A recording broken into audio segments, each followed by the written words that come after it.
that you turn to, someone you can rely on, closer each day, home and away. Welcome to Home and Away, a Tottenham Hotspur podcast hosted by myself, Graham Spice, and Glen, where we discuss all things Tottenham Hotspur with both a match attending and international supporters view. Glen, are you good?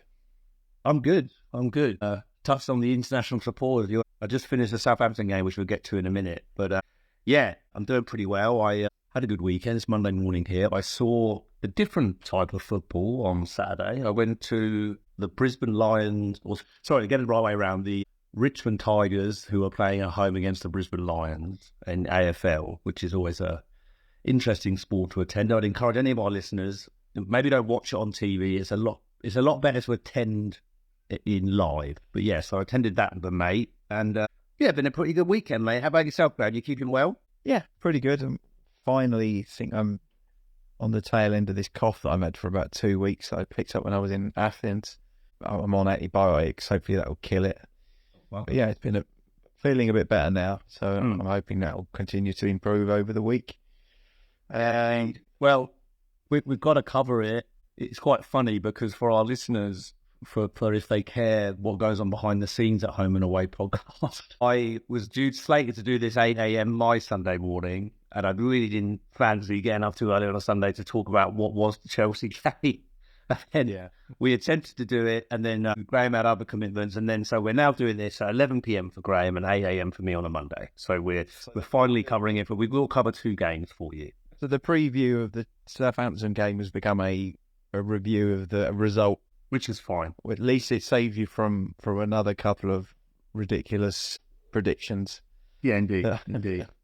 I'm going to play the score. I bet it's going to be 3-1.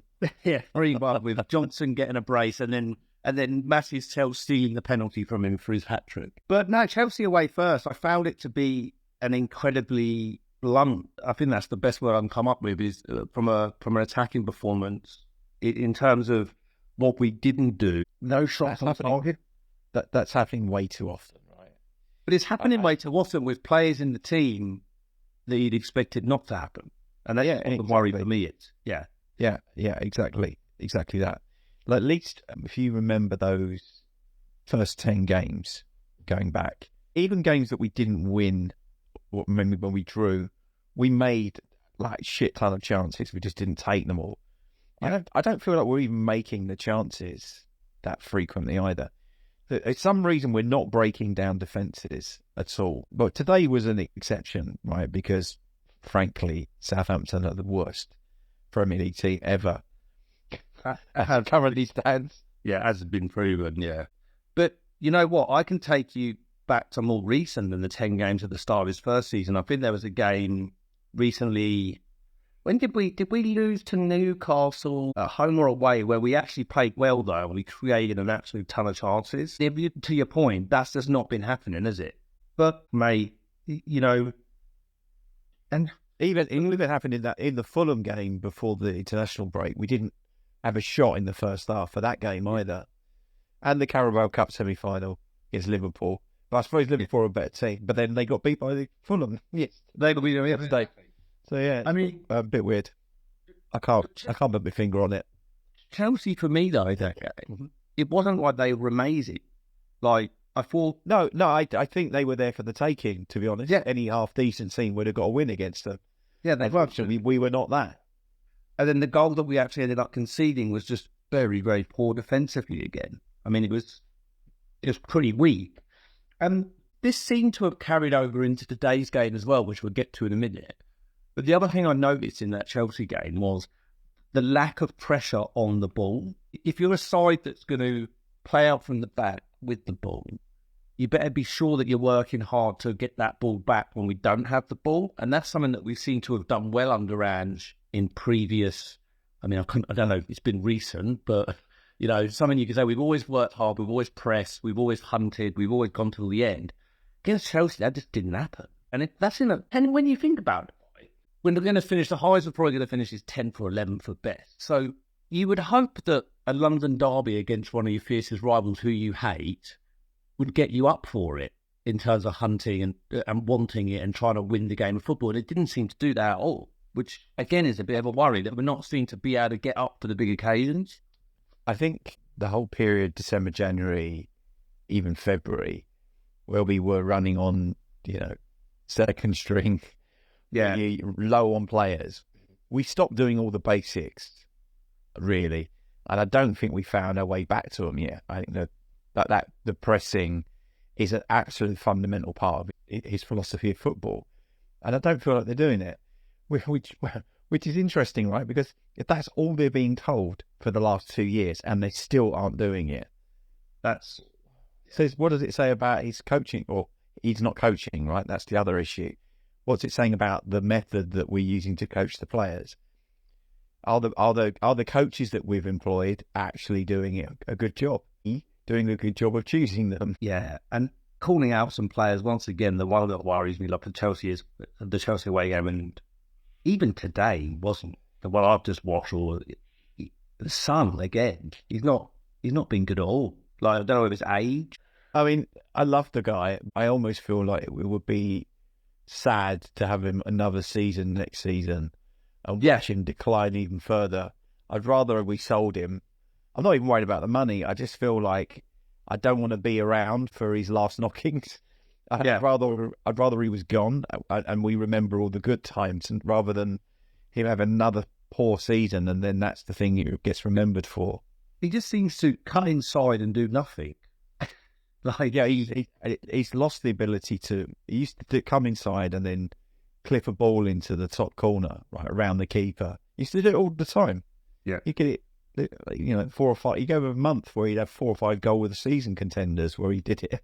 I think the one, and there wasn't many pluses to call out the Chelsea game, but the one player that I thought. Go ahead. Sorry, go ahead. No, please. I was going to say the one that's really impressed me, and I found the substitution baffling, like many Spurs fans did, which we'll get into, is Bergvall.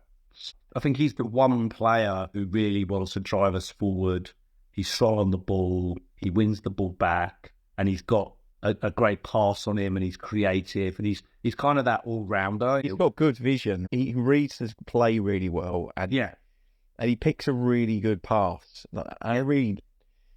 Considering how old he is and how this is his first season in the Premier League, I'm amazed really that he's grown so quickly and he's been given the chance, and that now that he's kind of cemented himself, as far as I'm concerned, as one of the first names on the team sheet. And then the one player who really didn't impress me against Chelsea, I touched on it the other day with Vicario. I think he reverted to his. Oh my God. It was bad. It was like so bad. This was what he was like before he got injured. He seemed to just totally lost all confidence. Yeah, he looked like that again. I think it was just specifically Chelsea, or there was one early. I think it was quite early on in the game, but a ball came in and he's just like punching it. And I'm like, catch it! What are you doing? And then his distribution was awful. Yeah, I mean, we play ourselves into trouble too many times. Yeah. Chelsea don't need help. They're quite capable of creating their own chances. The Sarr goal, I thought that was... It was the right decision. Yeah, it was a foul. I didn't have a great deal of problem. Yeah. No, I mean, I think... It's a shame because it was a cracking goal. It was a good goal. And probably has somewhat of a point in regards to how long it takes to arrive at the decision. Like, all of that VAR stuff is getting the bin as far as I'm concerned. Yeah, don't even get me started. I'm not worried about the technology. I just think that we've got a bunch of idiots running it. Yeah, I think the PGMOL and all of the people who sat behind. Did you see someone got suspended today? No, I didn't. There was the video shot of the booth where they're doing the tests. One of the guys had the betting app off on his phone. Did he really? Yeah. Well, that tells you everything, doesn't it? I mean. And the trouble with VAR is, as I've talked about before, is not some like robot or AI making the decision. It's still a human being, so you're still going to be the same people who were making mistakes on the pitch the week before. Correct. So what's the point? What's the point?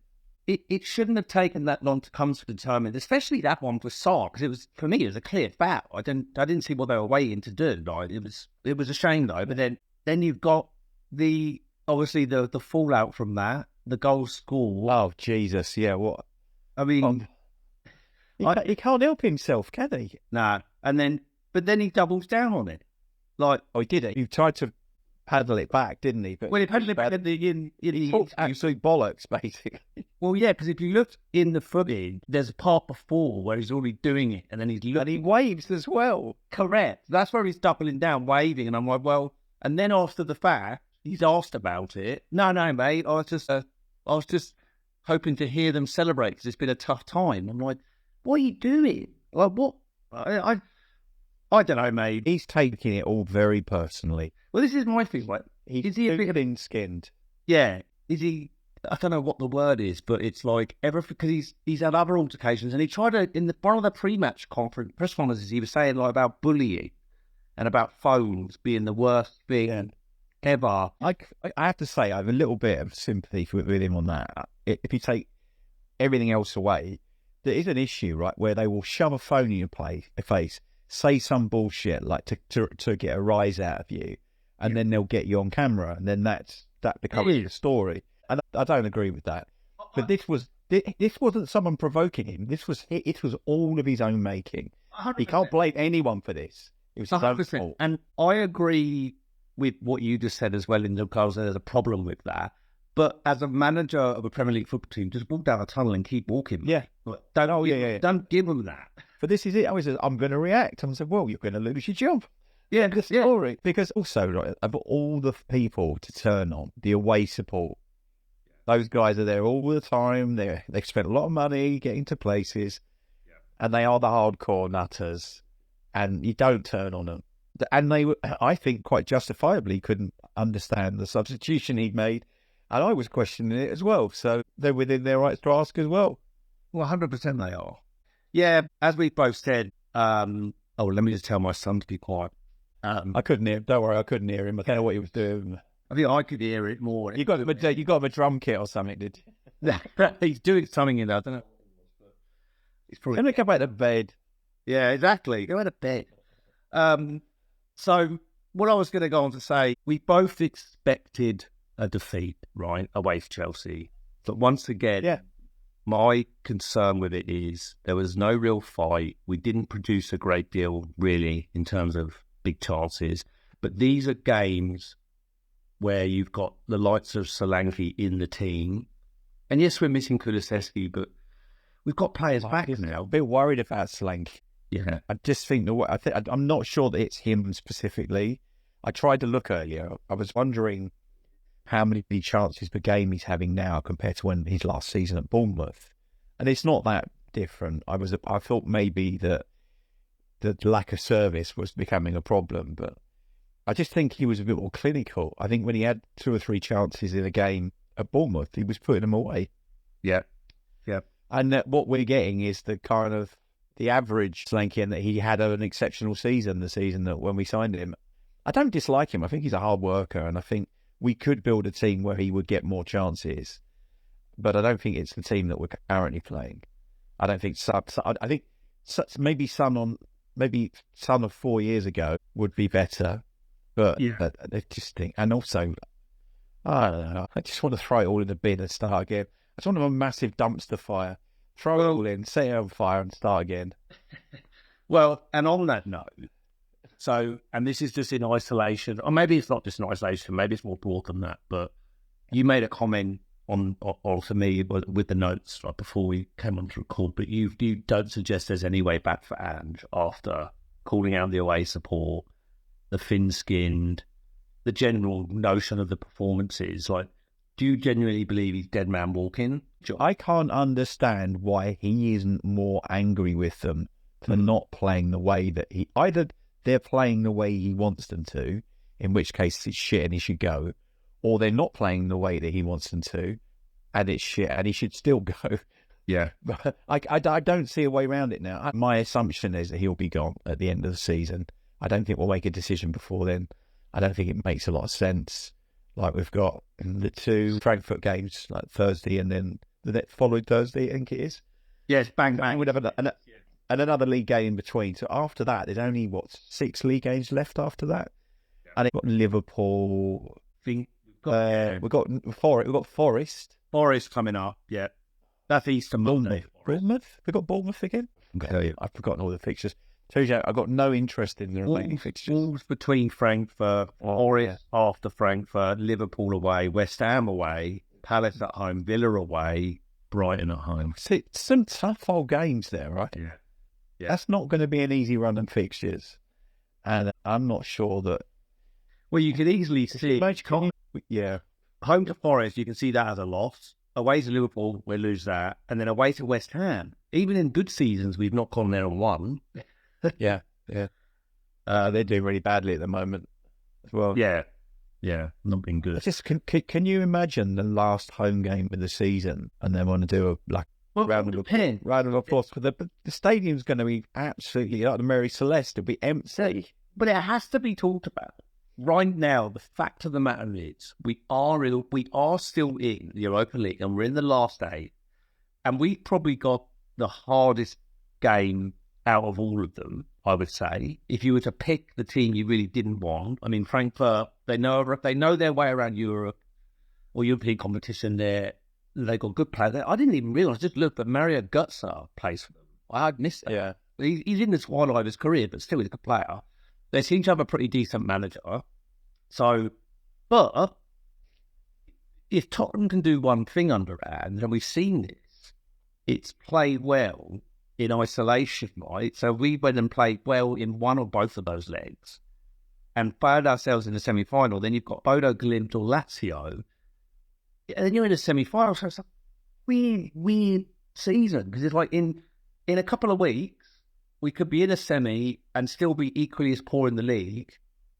And then all of a sudden you find yourself in a final. But I don't know, it's weird, mate. It almost reminds me in a weird way of when Wigan won the FA Cup and got relegated. You know? So if we hadn't won today, that we would have been really close to Wolves, who were 70. Yeah, and that's the one playing. Yeah. So that's, it's not. I mean, do you think there's any world where we win Europa? Or do you think it's just beyond our abilities? And let's put ourselves in that world if it was to happen. Does Ange then keep his job? I mean, it would be the most Spurs thing ever, right? If we were to win it. Because, we've all of the managers and all of the money and all of the players that we've had, and we haven't done it in Premier League era. We've not won a European trophy, right? So we're going back to '84, right, for the last time. That's '84. Well, yeah, it would be, yeah. So we're talking 41 years. Yeah, 41 years, and it would just be nuts. And they'd probably build a statue for him. Well, and the thing about it, and then it's like it. Well, the thing about it was, I was messaging with someone who we've had on, Stephen, in Colorado, and his whole viewpoint was, I feel quite vindicated, and just really shit, and he said he was for a long time, etc., etc. I said, that's fine, that's your opinion. I said, but give me an alternative. Like, if we were to get rid of him at the end of the season, what happens? Like, that's my thing. It's like, who wants it, and who can you go and get? And who's about to be any better? I don't have my worries. I look at Iriola, who's everyone's favourite, but he's having a shit run of fixtures. He's not looking that great there. I was talking to Thomas yesterday, and I think Thomas still thinks that if we're going to make a change, that he thinks Thomas Frank is a much better option because he's a bit more adaptable. Whereas I think Iriola's and he's got his way of playing, and that's it. And he also breaks hamstrings as well, so he's another one who's gonna burn through the squad as well. At least with Frank, I feel like he's quite adaptable, and he tends to play to the strengths of the players he's got, rather than trying to enforce a rigid structure on players. And I think that might suit some of the players we've got better. The thing is with Frank, though, I've seen behind the scenes footage somehow of something on social media about him, and he was in the dressing room after a game and stuff, and it's almost like a family there he has, right? He's like Poch was like that, right? Correct. Well, you've brought him up. I mean, he's currently employed. I can't see it happening, but he's doing such a sterling job for the Americans. They lost their last two. It wouldn't be surprised if Trump sent into Guantanamo Bay or something. yeah, exactly. Get out now, Poch, while you can. Trump loves that nutter that's in charge of Argentina, didn't he? Oh, yeah, the one with the chainsaw. Yeah. Yeah. Jesus. But Pochettino, I mean, he's got a job. For me, he's the only one. It gets a bit like, there's two things about Pochettino that get forgotten, right? People always raise it and say, oh, yeah, but you forget how it ended. Well, I do remember how it ended, and it wasn't great, and we weren't great. But I always... He warned us. Correct. This is it. So I like to go back and it's like those 2 windows with no purchases. It's not an instant impact, right? It takes time for that to become a problem, and it did. Yeah, and that it really did. He absolutely warned us, and he told us what we needed as a club. And then the second thing I'll say about Poch is people almost forget when he came in, he had very young players to mould, right? He got rid of all the older players. Yeah, got rid of them. Yeah, he had Dyer, he had Ericsson, he had Dele Alli, Chadley Kane, Ryan Mason, who was featuring and doing well until his injury. Yeah. I think even Vertonghen and Alvarez were very old when he had them. Walker and Rose, you know. So the list goes on. So what I'm saying is there are definite parallels with the current squad to what he inherited in 2014 in terms of age. So I think the current squad is better equipped. Yes. But with maybe some exceptions. He's obviously not got a Kane. But he lucked out on that, really. Everyone sort of lucked out who's had Kane in their team. Yeah, 100%, 100%. Now, it will probably render moot because I don't see him... It's a hard thing to measure him against when you're not playing really proper competitive football in internationals because obviously they're the host. I think it'll be hard pushed to see him walk or us pay the money for him to walk from the America job where he's got a home World Cup to look forward to. Yeah, exactly. But where I'm going with this is, I don't know if you see a world. I see a world where Ange isn't fired, though. I do. I see a world where Levy doubles down. It's a 50-50 as far as I'm concerned. I think I said it last time. I don't think Levy gives a shit what everyone else thinks. Correct. He'll make his decision based on his own... Yeah. Maybe he doesn't want to pay the severance money. Maybe he's absolutely bought into the whole Ange thing. Well, this is it. And to that we'll continue to back him. Maybe the chairman and the hierarchy, maybe they look at it like that and they say, look, shit season, let's put it in the bin and we go again next year or next season and we see where we are, mate. See how many transitional seasons we can string together. Oh, this is it. No, but it does get a bit forgotten now. I know we had that amazing start. We are only 2 points off Champions League last season. Right? Oh, yeah. So, but mostly because we did all the hard work in the first part of the season. I agree. I hear because we were a mid-table form the rest of the season. Yeah, we certainly were. But I don't know, man. It's an interesting dynamic. But we've got another game to talk about, which I've just finished. I mean, Southampton is a hard one to...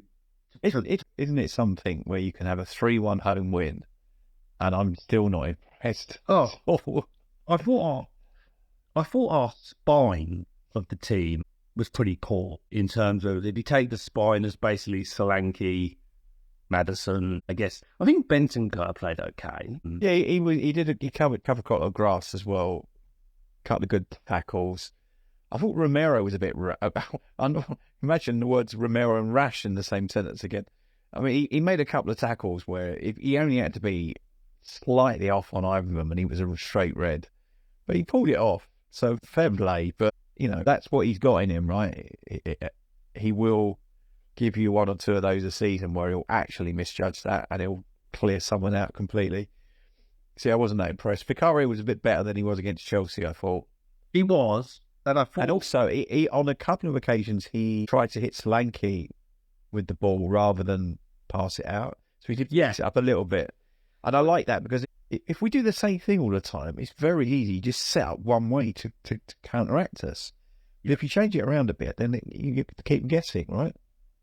Brennan Johnson, obviously with his brace, we've talked about him before. Actually, Pinky played all right today, but generally... he was okay.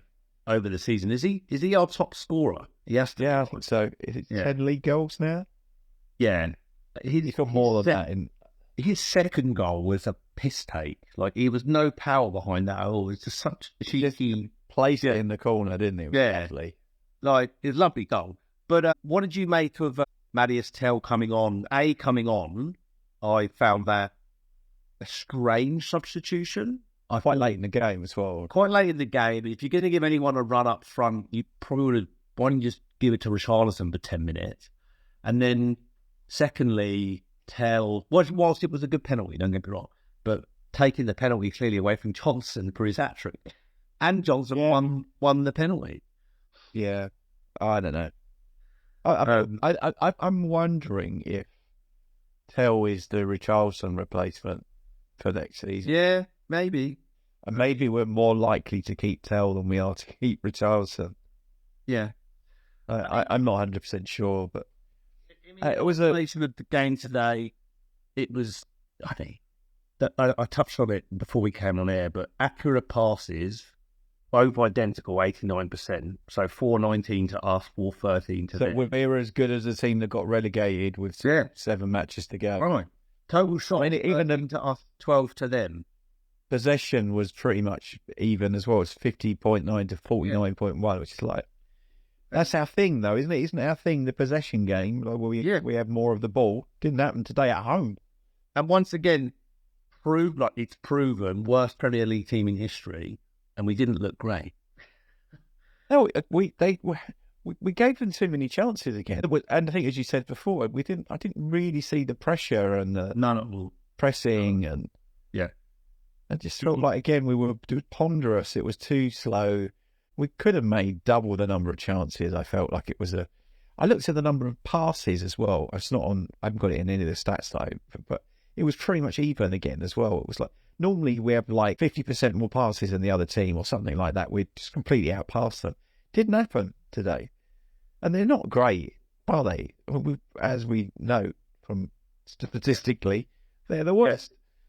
But pretty poor overall. Even though we got the win, I called it a really strange performance to some mates here, like just a weird performance. And then the Maddison altercation after, maybe it wasn't an altercation, maybe I'm reading too much into it, but it looked like he and Ange were not happy with one another after we went 1-0 up. I don't know what was going on there. But we had the other thing when he was on the bench against, was that in Europe, wasn't it? When there was like the little suggested. So, I don't know, mate. Well, clearly resting him for Thursday. Why not give him 25 minutes at the end of the game? You know, he's never going to get. He needs a run of games to get match fitness back. Surely. Yeah. I mean, it's all right being training ground fit, but there's a difference between that and being fully match fit. So Van der Ven and Udogie are both on the bench, right? So you'd expect they both come in and start against Frankfurt. Yeah. Porro out, and I mean, because again, Jed Spence was our best defender again. Yeah. I wonder if Tell starts against Frankfurt if he's on the bench again, because him and Nodify. Yeah. Either side of Solanke might be interesting. But then you've got Johnson, who according to FOTMOB got a 9.1 rating, player of the match. So he scored 2 goals. That's all he did. But listen to this. And I'm not belittling the fact that he scored 2 goals. But he didn't do anything else. He never does anything else. That's literally his CV must be like Brendan Johnson, occupation, scores goals. Yeah, that's it. Well, and this stat epitomises that. So FOTMOB are quite good. They give you little stats of each player when you click on them from the game. It says stat 1, Brendan Johnson was player of the match with a rating of 9.1. Thanks for that. And then it says player fact. Brendan Johnson had the least touches, 35, of any outfield player to play 90 minutes. I mean, that's literally, he's literally a goal hanger, isn't he? Yeah. He's at the back post, knocking them in when they come across.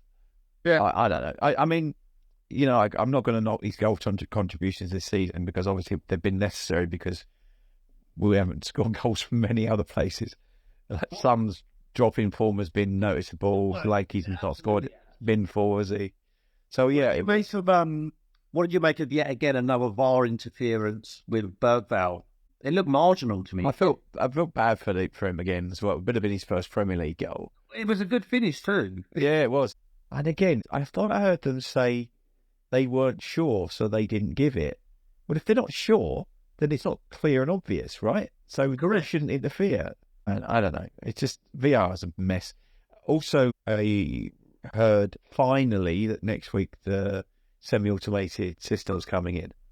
But again, I agree with the semi. Why are they doing it? Why wait? Like we had that in the World Cup. It must have been broken as fuck for them not to use it before now, right? But it was supposed to be at the beginning. Yes, we were supposed to be at the beginning of this season, and for some reason, it's taken till April to get to the state where they want to introduce it. That's not right. Something's not right there, right? Yeah. So I said right way too many times then, but you know what I mean. No, that's very strange. Very strange for it to take as long as it's taken. It is a bit odd. Well, and it just I'm not going to say it removes all of the game's errors from officiating, but it will help. Play saw the fun out of it, celebrate a goal, that's for sure. Yeah, I mean, 7 minutes it took them to make that decision. Why? If you can't make a decision in 2 minutes, then it's probably too marginal for you to have an influence on the game. I've just forwarded you the image, which you've probably seen, which tells us it was offside. But, I mean, you zoom in, I don't know what that is. I mean, that is ridiculous. If you actually zoom in. Like, he looks on to me. I mean, what are we measuring again? Correct. Like, exactly right. What are you measuring? You can't score with your arm. His arm's behind the line. I mean, he's onside. His foot's in line with the defender. Yeah. It became a nothing because we won the game 3-1. But to your point, I feel bad for Bergvall, right? He deserves a card. Yeah, did. Again, another good performance from him. Oh, he's standout, isn't he? He's quite the player. I'm a bit disappointed again that Archie Gray. This was the game that you bring Archie Gray in for, right? Surely in his preferred position. I don't get it. I just don't get it. Because when did he come on? He came on, but it was late, wasn't it? Very late. Yeah, too late to make have any real influence on the game. Yeah, one player who wasn't a Tottenham player in terms of performance. He didn't have a great game, but there was little flashes from Dibbling where you can. There was I thought he was quite. I mean, when we played him, he played in a reverse fixture. Yeah, he was much better. I thought he was really good that day. I was like, who's he? On one of the, I guess you'd call it a half chance, but he created it when he dug it out of his feet and got it across to the back post. Really good player. And he's only, I think he's 19. So, yeah. But they want 100 million for him. I don't think they get that. I think I don't. Well, not from us, they won't. They won't from us. But if Spurs were to be in for him, I can see, say, similar to what we've done with other youngsters and stump off some of the money and then give them him back on a 6-month loan or chuck in a player or two. I don't know. We'll see what happens. But did you? Yeah. One of my favourite parts of the game was Ramsey getting the ball right in the face. Yeah. Yeah. I took some pleasure out of that, I'm not going to lie. No, indeed. Which weird, because again, going back to my point, like, their lineup, they're not shit players. It's like they've got some decent, like Ramsdale, he's not a bad keeper. Like, no. He was playing for England 2 seasons ago. Yeah. Well, onwards for Spurs. I mean, we've got the win. We're now up to the heady heights of 13. 14. Oh, we dropped again, did we? Because Man United drew. Oh, yeah, they got a point. Okay. I think the highest we can finish is probably 11th, isn't it? Which is. Yeah, whatever. Well, we're not going to. I don't think we'll finish that high. I think if you look at the games we've got left, I think if we get 7 games, if we get 7 points from those last games, I think that would be about the return I'm expecting. Yeah. We're going to beat Liverpool, we're not going to beat Villa, we're not going to beat Forest. That's 3 of them out of 7 already, right? Yeah. I've got no confidence for us to beat Wolves either. Tricky game. Because they can score goals. I guess the one thing that you've got to say for it, though, is we've played everybody that's seemingly going down, and there's a 12-point gap between 18th and 17th. So Wolves are pretty much safe, right? Yeah, I mean, I think the 3 that are there now are definitely. They've got. Well, we know Southampton. It's already just mathematical, right? Yeah. So I don't know, mate. We're not going to review it in detail just now, but we've got the Europa League game to hopefully show. I shall do my research for that one. We'll do a preview of that one. Got a lot of friends in Frankfurt, so I'll see what I can find out from the locals. Yes. See if they can give us any real insight other than the fact that they probably have lots of beer. And they, do you know what's quite famous? Apple wine is famous from Frankfurt. Apple wine? Yeah. I know.